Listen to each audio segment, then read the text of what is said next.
ಇವತ್ತು ತರಕಾರಿ ಹೆಚ್ಚಿ ಸಾಂಬಾರು ಮಾಡೋಷ್ಟು ಪೇಷನ್ಸ್ ನನಗಿರಲಿಲ್ಲ.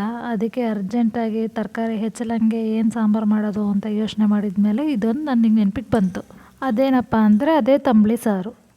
ನಮ್ಮೂರ ಕಡೆ ಎಲ್ಲ ಅದನ್ನು ತಂಬುಳಿ ಸಾರು ಅಂತಾರೆ. ಬೆಂಗಳೂರು ಕಡೆ ಎಲ್ಲ ರಸಮ್ ಅಂತ ಅಂತಾರೆ, ಜೀರಿಗೆ ರಸಮ್ ಅಂತಲೂ ಅಂತಾರೆ. ಅದನ್ನು ಹೇಗೆ ಮಾಡೋದು ಅಂತ ಹೇಳ್ತೀನಿ ಬನ್ನಿ.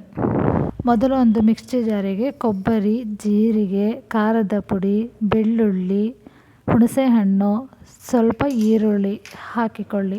ನಂತರ ಅದನ್ನು ರುಬ್ಬಿಕೊಳ್ಳಿ. ಮತ್ತು ಚೆಕ್ ಮಾಡಿ ನೋಡಿ, ನೀರು ಕಡಿಮೆ ಆಗಿರುತ್ತೆ, ನೀರು ಹಾಕಿ ಮತ್ತೊಮ್ಮೆ ರುಬ್ಬಿಕೊಳ್ಳಿ ನೀಟಾಗಿ. ಆಮೇಲೆ ಸ್ಟವ್ ಆನ್ ಮಾಡಿಕೊಂಡು ಒಂದು ಪಾತ್ರೆ ಇಡಿ.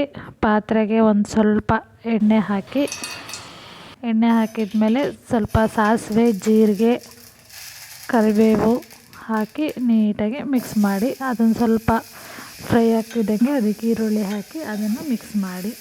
ನೀಟಾಗಿ ಮಿಕ್ಸ್ ಮಾಡಿದ ಮೇಲೆ ರುಬ್ಕೊಂಡಿರೋದನ್ನೆಲ್ಲ ನೀಟಾಗಿ ಹಾಕಿ, ರುಬ್ಬಿರೋದೆಲ್ಲ ನೀಟಾಗಿ ಮಿಕ್ಸಿ ಎಲ್ಲ ತೊಳೆದು ಅದು ನೀರನ್ನು ಹಾಕಿ ನಡೆಯುತ್ತೆ.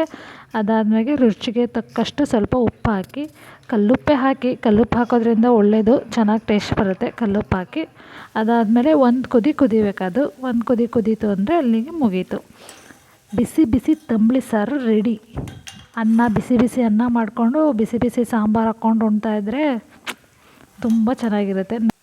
ನಂಚ್ಕೊಳ್ಳೋಕೆ ಬೇಕಿದ್ದರೆ ಹಪ್ಪಳ ರೆಡಿ ಮಾಡ್ಕೊಳ್ಳಿ.